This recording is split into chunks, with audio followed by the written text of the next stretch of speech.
Olá, bom dia, boa tarde, boa noite. Seja todo muito bem-vindo aqui no canal mais uma vez, para nós fazer a nossa leitura com lição em Bíblia com Rose neste sábado. Estamos nós na lição de número 5 e também o assunto da semana ainda é contra os falsos profetas. E a nossa leitura bíblica se encontra lá nos Evangelhos de Jesus Cristo, segundo escreveu Mateus, capítulo 24 e o verso é o 11. Eu estarei lendo aqui para todos, que diz o seguinte: e surgirão muitos falsos profetas e enganarão a muitos. Então esta é a palavra a qual nós estaremos aqui, falando a respeito dos falsos profetas. E desde já, sem perda de tempo, vamos nós para o nosso tópico 3 desta lição. Tópico 3, sobre a geração das mensagens falsas. E o ponto 1 diz: o profeta no Antigo Testamento. Então veja só, Israel já havia experimentado falsos profetas e opositores à obra de Deus, como Zedequias. Então o que nós queremos dizer é que desde o princípio, desde a antiguidade, da época de Moisés, já existia os falsos profetas. Hoje não é diferente, existe da mesma maneira. Os profetas de Deus eram mal vistos pela autoridade daquela cidade. Por quê? Porque o profeta de Deus, ele fala a verdade. E o povo, a autoridade lá de Israel, estavam muito acostumados a ouvir aquilo que eles queriam ouvir. Mesmo estando errado, eles não queriam palavra de correção, e sim uma palavra de apoio. E para isso é que existiam os falsos profetas, ali para trazer exatamente aquilo que eles queriam ouvir e não exatamente aquilo que eles precisavam ouvir. Então quem falava a verdade lá era mal visto. No caso dos profetas, falava a verdade, era mal visto pelas suas autoridades. A maioria deles, além de serem contra a palavra de Deus, eles eram também profetas e corruptos, que tinham se apartado da lei de Moisés. O povo de Deus foi e sempre será destratado pelo mundo. Ou seja, esses profetas, falsos profetas, eles enchiam a cabeça do povo com mentira, enquanto os profetas de verdade pregavam a verdade que liberta, eles pregavam a mentira e permanece a pessoa ainda no erro. Então diz o seguinte, que esses profetas, eles eram também da época da lei de Moisés, eles seguiam, mas eles deixaram de buscar Deus, deixaram de estar na presença de Deus e fizeram suas próprias regras. E começou, esses falsos profetas, eles perseguiam o povo de Deus, ou seja, eles perseguiam os outros profetas que falavam a verdade. Os profetas iam falando a verdade e eles viam por trás, desfazendo, desmotivando tudo aquilo que os profetas faziam. E Jesus disse o seguinte: se o mundo vos aborrece, sabeis que é primeiro do que vós me aborreceu a mim. Se vós fosse do mundo, o mundo amaria o que era seu. Mas porque não sois do mundo, antes eu vos escolhi do mundo, por isso é que o mundo vos aborrece. Então Jesus aqui certamente estava ali aconselhando ou confortando os seus discípulos que sofriam com essa pandemia dos falsos profetas, Porque os falsos profetas, se eles fizessem só o papel da mentira para quem queria ouvir, não. Eles saíam desfazendo da obra dos outros profetas que estavam falando a verdade. Aí é onde Deus, ele não aceita desfazer aquilo que é verdade da parte dele. Vamos nós aqui já para o nosso ponto 2 desta lição, que diz assim: os portadores de mensagens falsas, que é os profetas falsos, profetiza mensagem falsa. Deus revelou a Ezequiel as fraudes pelo que os falsos profetas estavam cometendo. Então, olha só, eles se posicionavam como porta-voz de Deus, ou seja, Deus falou isso para Ezequiel. Eles diziam ser enviado e representante de Deus, mas isso não era verdade, era pura mentira. E Deus viu isso e revelou Ezequiel. Javé não os enviou a mensagem que eles anunciavam ao povo, ou seja, ele era mentira. Os profetas que estavam ali mentindo, visando benefício próprio, mas Deus viu tudo e falou a Ezequiel. Eles usavam simplesmente de adivinhações e mentira, ou seja, eles falavam do que eles viam, Eles procuravam saber da vida das pessoas, procuravam saber o que estava acontecendo e levava ali a palavra dizendo que Deus estava enviando, exatamente como a palavra de Deus comparou os falsos profetas com as raposas no deserto.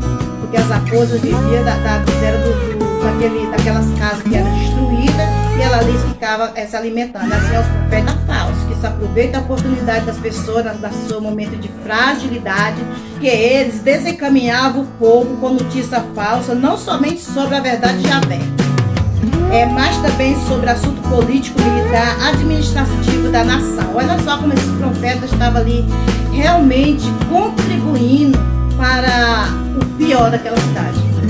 Eles não só inventavam a palavra de Javé, que também é o nome de Deus, que Deus tem vários nomes, né? E ali ele estava desencaminhando as pessoas, dizendo que não era verdade que os profetas estavam falando, os profetas de Deus, que ele era o profeta verdadeiro e que isso estava certo, que não tinha nada a ver. E começou a falar das políticas também. Se nós pensarmos bem, no dia de hoje é o que a gente está vendo aí também, né?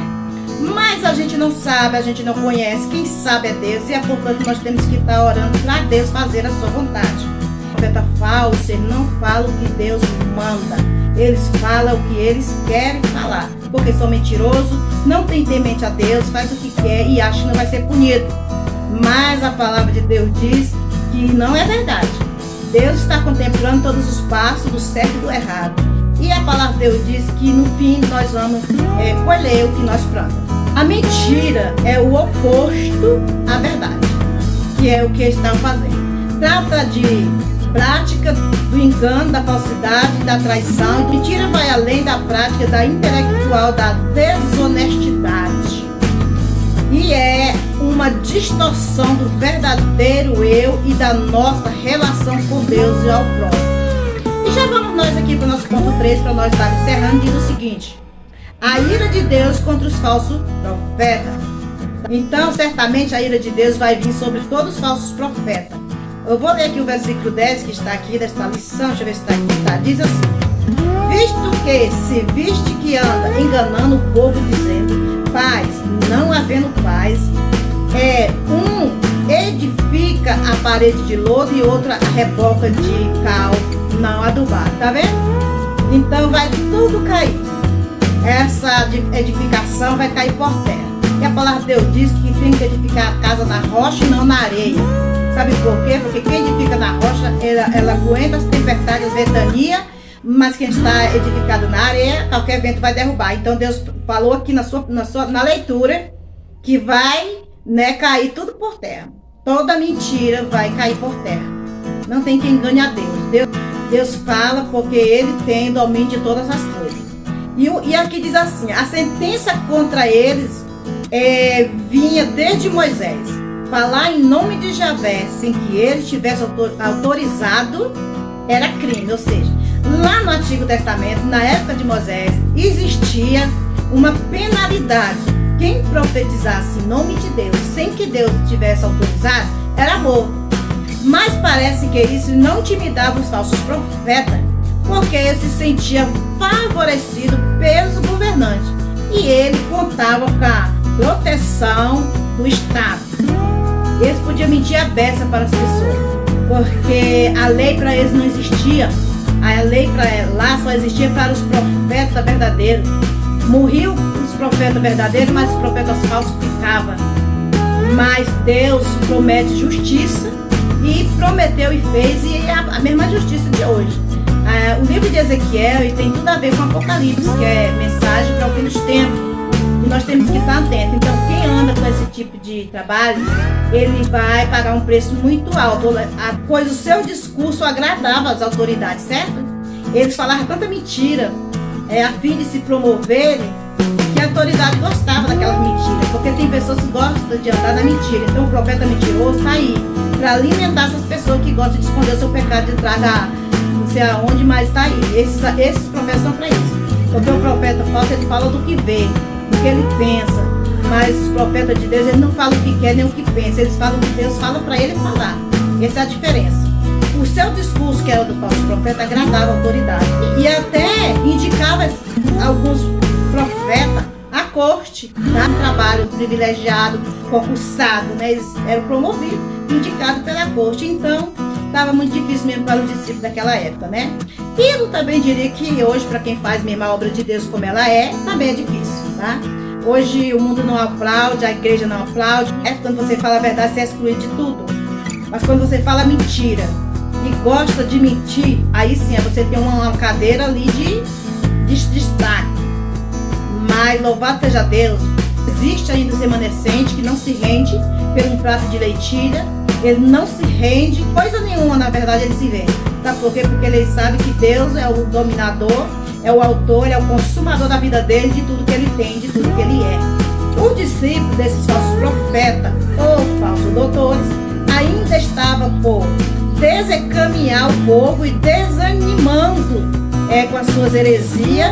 E nós devemos estar com muito cuidado, né? Porque eles estão por aí, aqui está escrito aqui na palavra de Deus. Devemos estar atentos a todos os movimentos estranhos que aparecerem na igreja. Amém? Fique atento. Aqui diz assim, dentro da igreja. Mas fique atento no seu trabalho, fique atento nessa casa, fique atento com quem anda, com quem fala. Fique atento, porque o adversário das nossas almas, ele é astuto, né? A palavra dele diz que ele é astuto. Até Jesus ele tentou jogar algo contra, né? Mas Jesus ele venceu e disse: nós também venceremos. Então, essa manhã que Deus te abençoe, que você possa estar lendo a Bíblia em casa e para que você possa ter discernimento e que Deus possa estar te revelando aquilo que pode, aquilo que não pode, aquilo que deve, aquilo que não deve. Amém? Então, fica com Deus. Um ótimo final de semana para você, para a sua vida, sua família. Amém? Tchau!